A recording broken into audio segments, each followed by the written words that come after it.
Video like کر کے آگے شیئر ضرور کر دینا۔ اللہ نے محبوب کا دور بے حساب رکھا، اس کی کوئی حد نہیں رکھی۔ پھر آپ دیکھیں حضرت آدم علیہ السلام کو اللہ تبارک و تعالیٰ نے پیدا فرمایا۔ آدم علیہ السلام پیدا ہوئے، مشہور بات ہے، بڑی فضیلت ہے، بڑی شان ہے، انتہائی شان ہے آدم علیہ السلام کی کہ ان کو فرشتوں نے سجدہ کیا۔ آدم علیہ السلام کو فرشتوں نے سجدہ کیا۔ یہ فضیلت آدم ہے علیہ السلام، یہ شان آدم ہے علیہ السلام کہ اللہ نے ان کو فرشتوں نے سجدہ کروایا۔ لیکن آپ دیکھیں بڑا مقام ہے، سارے فرشتے سجدے میں گرے آدم کے سامنے، لیکن ہمارے نبی کی شان یہ ہے کہ سارے فرشتوں کو ان پر درود پڑھوایا، آدم کے لیے سجدہ کروایا، محبوب کے لیے درود پڑھوایا۔ ایک اس سے بڑی بات ہے، وہاں سجدہ ہے، یہاں درود ہے، اس سے بڑی بات ہے۔ اور ایک بات اس میں ایڈ کر سکتے ہیں آپ، اور کرنا چاہیے، کہ آدم علیہ السلام کو سجدہ کرایا کچھ دیر کے لیے، ایک متعینہ مدت کے لیے۔ پہلے سجدے میں نہیں تھے، پھر گئے، پھر اٹھ گئے، لیکن اپنے نبی کی بات آئی تو متعینہ مدت کے لیے درود نہیں پڑھایا کہ ایک دن پڑھو، 2 دن پڑھو، 4 دن پڑھو، بلکہ کیا فرمایا؟ ان اللہ وملائکتہ یصلون علی النبی۔ مضارع کے ساتھ کہا جا رہا ہے کہ نبی پر اللہ اور اس کے فرشتے درود بھیجتے ہیں۔ کب سے بھیج رہے ہیں، کب تک بھیجتے رہیں گے، نہ ابتدا کوئی جانتا ہے نہ انتہا کوئی جانتا ہے۔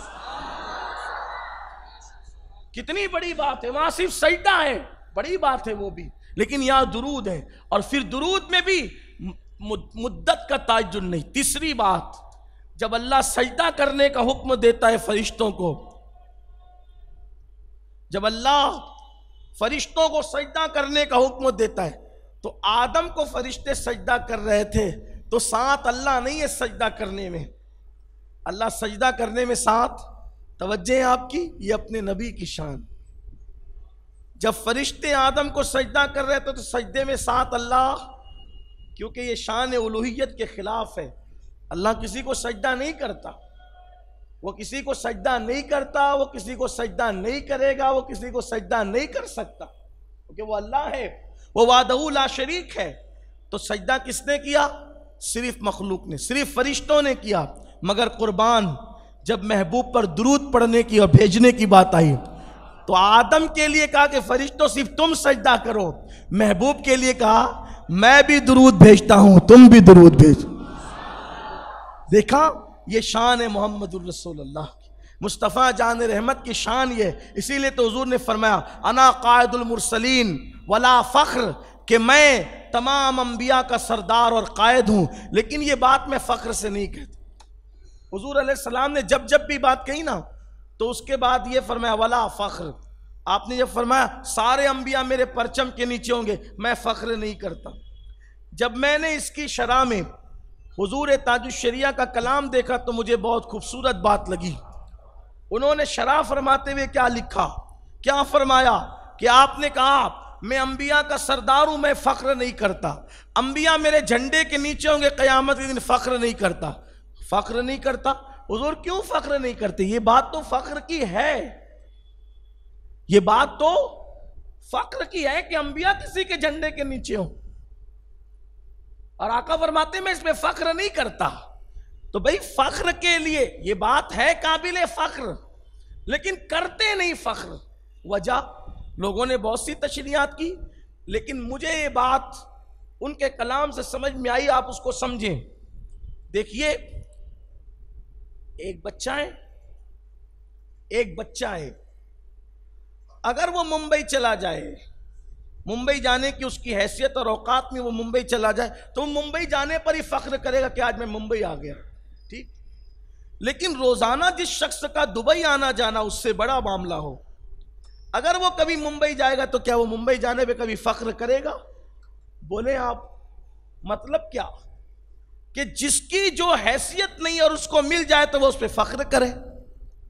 لیکن اس سے بڑی حیثیت ہے تو وہ اس پہ فخر نہیں کرتا. حضور کیا فرماتے؟ میں نبیوں کا سردار ہوں، اس پہ فخر نہیں کرتا. انبیاء میرے جھنڈے کے نیچے ہیں، اس پہ فخر، حالانکہ ہے قابل فخر بات. کیوں نہیں کرتے؟ اس لیے کہ یہ ان کے لیے قابل فخر بات نہیں ہے. ان کے لیے، کیونکہ ان کا مرتبہ اس سے بڑا ہے. انبیاء فخر کریں کہ ان کو محمد کا جھنڈا مل گیا، محمد الرسول اللہ کے پرچم تلے انبیاء فخر کرے. حضور کہتے ہیں میں فخر نہیں کرتا، قائد المرسلین انہیں فخر نہیں کرتا، کیونکہ وہ تو محبوب رب العالمین ہے. جو محبوب رب العالمین ہے یقیناً بات قابل فخر ہے، لیکن فخر ان کے لیے جو پرچم تلے آ جائیں، فخر ان کے لیے جن کو پرچم مصطفیٰ مل جائے صلی اللہ علیہ وسلم. اب یہاں پرچم کی بات آئی تو ایک بات عرض کروں. ہر سال ربیع الاول شریف میں کچھ بھائیوں کو یہ لگتا ہے کہ عاشقان رسول پرچم لگاتے ہیں تو یہ جھنڈا نہیں لگنا چاہیے. پھر اس پر لوگ اخبار میں لکھتے بھی ہیں، کوئی تقریروں میں بولتے بھی ہیں. میں آپ سے کہنا چاہتا ہوں کہ جھگڑے فساد کی بات نہیں ہونا چاہیے. اسلام امن کا مذہب ہے اور امن کی بات ہونی چاہیے. میں کہتا ہوں کہ پرچم سے لوگوں کو نفرت کیوں ہے؟ پرچم تو صرف دنیا میں نہیں ہے بلکہ پرچم تو آخرت میں بھی ہے، اور رسول اللہ کا پرچم لواء الحمد تو آخرت میں بھی. حضور فرماتے سب میرے جھنڈے کے نیچے ہوں گے. تو یہاں حضور کے جھنڈے کا نشان بھی تو ہمارے پاس ہونا چاہیے، گھروں کے اوپر وہ لگنا بھی چاہیے تاکہ لگے کہ ہم رسول اللہ کے غلام ہیں. ہاں کچھ لوگ کہتے ہیں اس کی ضرورت کیا ہے؟ میں نے کہا ضرورت تو میں نے مکے سے سیکھی. جب حج کے لیے گیا تو میں نے دیکھا کہ جس ملک کے لوگ جس بلڈنگ میں ہوتے تھے وہاں ان کا پرچم لگا رہتا تھا، تو لوگوں کو پوچھنا نہیں پڑتا تھا، بھٹکنا نہیں پڑتا تھا. جس بلڈنگ کے اوپر جس ملک کا پرچم دیکھا سمجھ گئے یہ ہندوستان والے، یہ پاکستان والے، یہ بنگلہ دیش والے. آپ لوگ بھی حج کو گئے ہوں گے تو آپ نے دیکھا ہوگا، جو گئے ان سے پوچھو کہ بلڈنگوں پہ ہر ملک کا پرچم لگا تھا. حالانکہ جو لوگ پرچم لگانے کو منع کرتے انہوں نے لگا رکھا تھا. جہاں سے یہ فتنے کی شروعات ہوتی ہے، نبی کا جھنڈا مت لگاؤ، نبی کا جھنڈا، وہ اپنے ملک کا دوسروں کے ملکوں کا جھنڈا برابر لگاتے رہے. لیکن اس میں حکمت کیا تھی؟ پوچھنا نہیں پڑتا تھا کہ بلڈنگ میں رہتا کون ہے. توجہ آپ کی، بلڈنگ میں ہند کا پرچم دیکھا یہاں ہندوستان والے رہتے ہیں، پاکستان کا پرچم دیکھا پاکستان والے، بنگلہ دیش کا پرچم دیکھا بنگلہ دیش والے. سنیو، یہی تو ہم سمجھانا چاہتے ہیں. کس کا گھر کون سا ہے، کس گھر میں کون رہتا ہے. جب مکے میں پرچم سے پتا چلتا ہے تو ہند میں بھی پرچم سے پتا چلتا ہے. جن کے گھروں پر سیاسی پارٹیوں کا پرچم ہے سمجھ جانا یہ سیاست والے لوگ ہیں، اور جن کے گھروں پر میلاد کا پرچم ہے سمجھ جانا یہ محمد الرسول اللہ والے لوگ. پرچم کی ضرورت تو ہر جگہ ہے. تو بات پرچم کی آئی تو میں نے عرض کر دی. ہر سال مجھے اشارہ اس پہ کرنا پڑتا ہے کیونکہ لوگ بھول جاتے ہیں، اور لوگ بھول جاتے ہیں تو پھر یاد دلانا پڑتا ہے. ایک جھنڈا تو کم سے کم گھر پہ لگنا چاہیے. لگے گا کہ نہیں لگے گا؟ انشاءاللہ لگنا چاہیے، کیونکہ ہم نبی والے لوگ ہیں، اور ان کا پرچم صرف زمین پہ نہیں لہراتا، ان کا پرچم تو آسمانوں پہ لہراتا ہے. میرے امام کہتے ہیں فرش والے تیری شوکت کا علو کیا جانے، فرش والے تیری شوکت کا علو کیا جانے. خسروا عرش پہ اڑتا ہے فریرا تیرا، خسروا عرش پہ اڑتا ہے فریرا تیرا. عرش پہ بھی ان کا فریرا اڑتا ہے. اس لیے تو میں بات عرض کر رہا تھا، جلدی سے عرض کیا جائے کہ آدم علیہ السلام کو یہ شان دی، اپنے محبوب کو یہ شان دی. تو میرے آقا کی شان بڑی ہے کہ نہیں؟ اللہ کے نزدیک سب سے زیادہ عزت والے. پھر آپ دیکھیں کہ اللہ تبارک و تعالیٰ نے حضرت موسیٰ علیہ السلام کو شان دی. موسیٰ علیہ السلام کو کل معجزات دیے 9. اللہ تعالیٰ نے موسیٰ علیہ السلام کو کتنے معجزات دیے؟ 9. متعین کیا انبیاء میں سب سے زیادہ معجزات کس کے پاس ہیں؟ موسیٰ علیہ السلام کے پاس. اور اس کی تعداد کتنی ہے؟ قرآن کی آیت ہے، اللہ نے 9 فرمایا، 9 آیات. اللہ نے ان کو 9 معجزات، آیت کہتے ہیں معجزے کو، اور اللہ نے کیا فرمایا؟ ہم نے ان کو 9 معجزے دیے. یعنی کہ موسیٰ علیہ السلام کے کل معجزے کتنے؟ انبیاء میں سب سے زیادہ. اور کل معجزے کتنے؟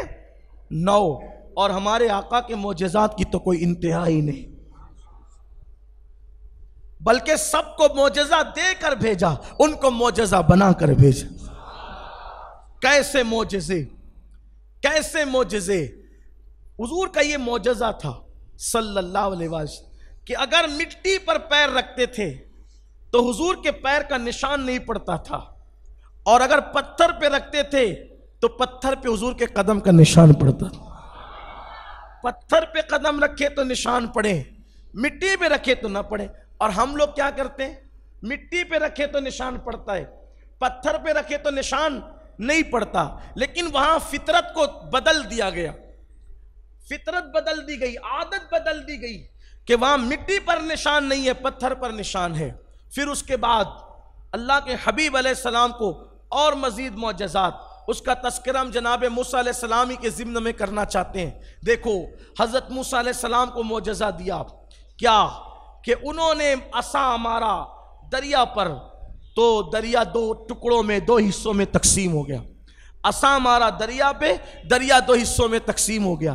لیکن اپنے نبی صلی اللہ علیہ وآلہ وسلم کو اس سے بڑا معجزہ دیا کہ وہاں عصا ہے، دریا ہے، دونوں زمینی ہے، پھر ٹچ کیا ہے تو دو ٹکڑے ہو گیا دریا، دو حصوں میں تقسیم ہو گیا دریا.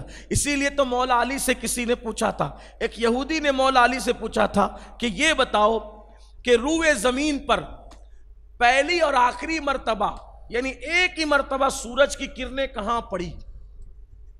ایک ہی مرتبہ سورج کی کرنیں کہاں پڑی؟ زمین پر.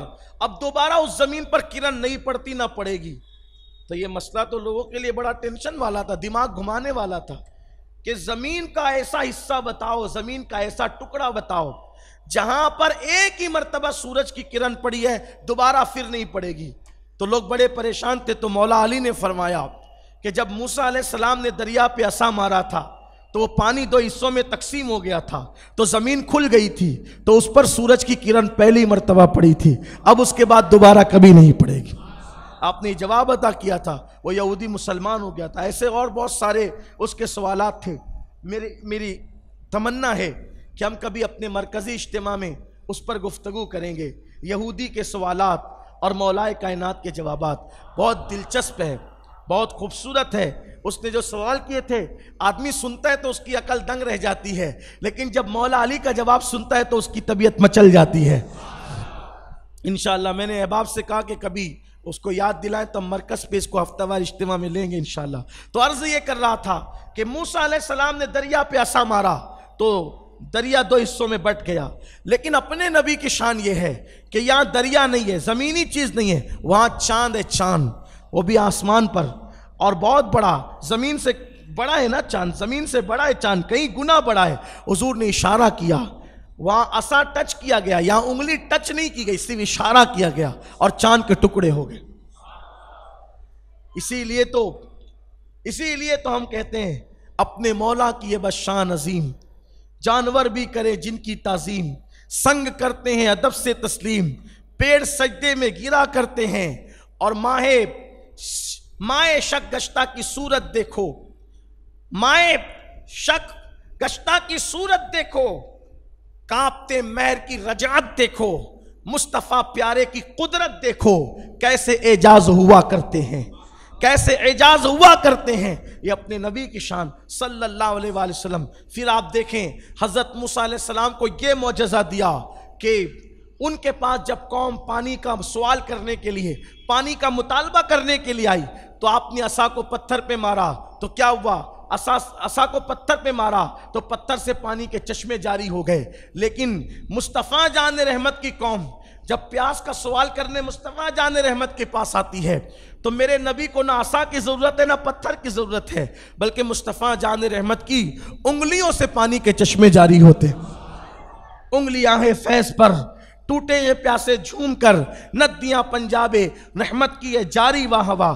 یعنی انبیاء کرام میں اور انفرادی طور پہ جو خصوصیات ہیں وہ ساری اجتماعی طور پہ محمد الرسول اللہ میں موجود ہیں، اور بدرجہ اتم موجود ہے، بدرجہ اکمل موجود ہے، بدرجہ اتم موجود ہے، آوت موجود ہے، افضل موجود ہے. اللہ اکبر کی شان کے ساتھ ہے کہ وہاں عصا زمین پتھر پہ مارا جاتا ہے تو پانی کے چشمے نکلتے ہیں. نہ یہاں عصا ہے نہ یہاں پتھر ہے، بلکہ انگلیوں سے، کیونکہ پتھر جو ہے وہ زمین کی جنس سے ہے، اس سے تو پانی نکلا ہی کرتا ہے.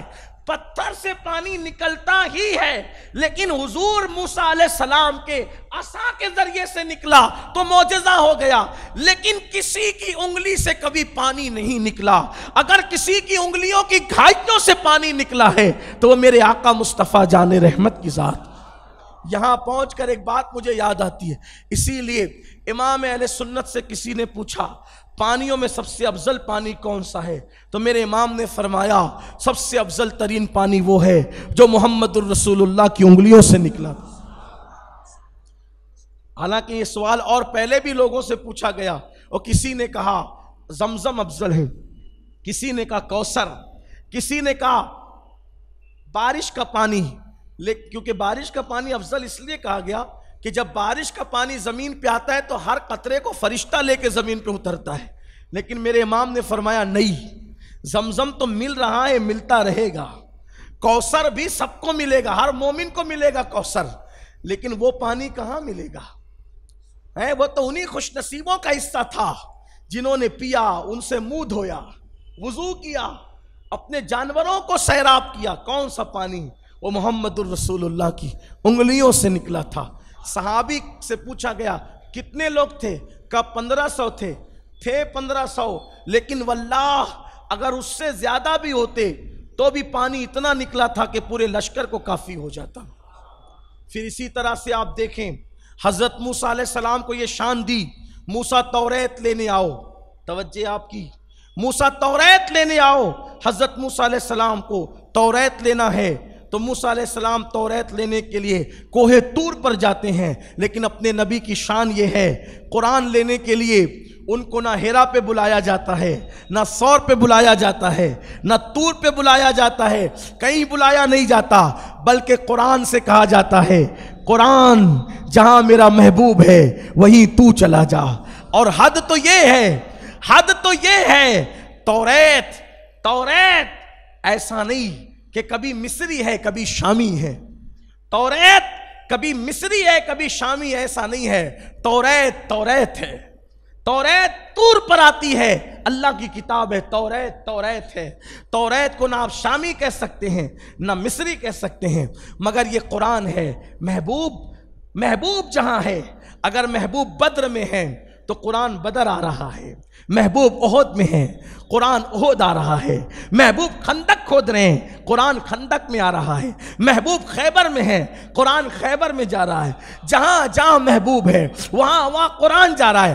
حد تو یہ ہے اگر محبوب بستر عائشہ پہ آرام کر رہے ہیں تو قرآن بستر عائشہ پہ بھی آ رہا ہے۔ کوئی اندازہ کرے تو اپنے نبی کی شان کا، کوئی اندازہ کرے تو اپنے نبی کی مقام کا۔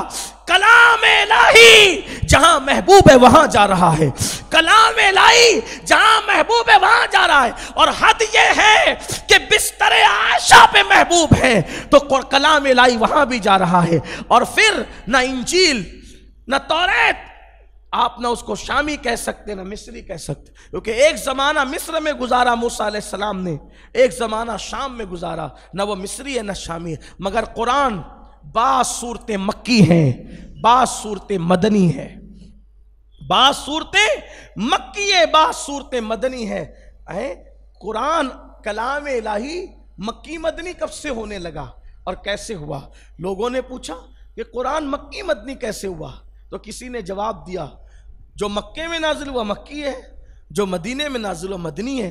ہم نے کہا نہیں، اکثر مفسرین اس کا انکار کرتے ہیں کہ جو مکے میں نازل ہوا وہ مکی نہیں، جو مدینے میں نازل ہوا وہ مدنی نہیں۔ کہا پھر مکی مدنی کیسے؟ تو کہا جب تک نبی مکے میں رہے، مکے میں نازل ہونے کی وجہ سے قرآن کی صورتیں مکی نہیں ہیں، جب تک رسول اللہ مکے میں رہے اس وقت تک جتنی صورتیں آئی وہ سب مکی ہے، چاہے پھر وہ کہیں نازل ہوئی، مکے میں نازل ہو یا مکے کے باہر۔ آپ کو کی توجہ میں اسی پہ لانا چاہتا ہوں، حضور کی عظمت سمجھو۔ لوگ ابھی تک بک رہے ہیں کہ وہ ہماری طرح ہے، ہم کہتے وہ تو موسیٰ و عیسیٰ کی طرح بھی نہیں ہے، ان کی شان تو ان سے بھی بلند ہے، وہ تمہاری طرح لوم چلانے والوں کی طرح وہ کیا ہو سکتے ہیں، پان کی دکان چلانے والوں کی طرح وہ کیا ہو سکتے ہیں۔ معاذ اللہ، جس کی بیوی پنچایت بٹھا کر کے جس سے طلاق کا مطالبہ کر رہی ہو، وہ اس کی طرح کیا ہو سکتے ہیں۔ جو ادھر ادھر جرائم کرتے ہوئے پکڑے جائیں، وہ ان کی طرح کیا ہو سکتے ہیں۔ ارے طور پر جو خدا سے باتیں کرتے ہیں، وہ موسیٰ بھی میرے محبوب کی طرح نہیں ہے، تو کوئی ان کی طرح کیسے ہو سکتا ہے۔ مکے میں قرآن، مکۃ المکرمہ میں قرآن نازل ہوا، اس لیے وہ مکی نہیں ہے، بلکہ جب تک نبی مکے میں رہے، چاہے قرآن مکے میں آیا چاہے مکے کے باہر آیا، وہ قرآن کی صورت مکی ہے۔ اور جب حضور مدینہ منورہ چلے گئے تو مدینے میں نازل ہونے کی وجہ سے صورت مدنی نہیں ہے۔ اگر حضور مدینہ ہجرت کر کے گئے، بعد میں قرآن اگرچہ مکے میں آیا، اب وہ مکی نہیں ہے بلکہ اب وہ صورت مدنی ہے، اگرچہ مکے میں نازل ہوئی۔ وجہ یہ ہے محبوب، ہمیں مکہ اور مدینہ کیا، ہمیں تو تیری ذات پیاری ہے۔ جب تک تو مکی کہلایا، قرآن کی صورت بھی مکی ہو گئی۔ ویڈیو اگر اچھا لگا ہو تو لائک کر کے آگے شیئر ضرور کر دینا۔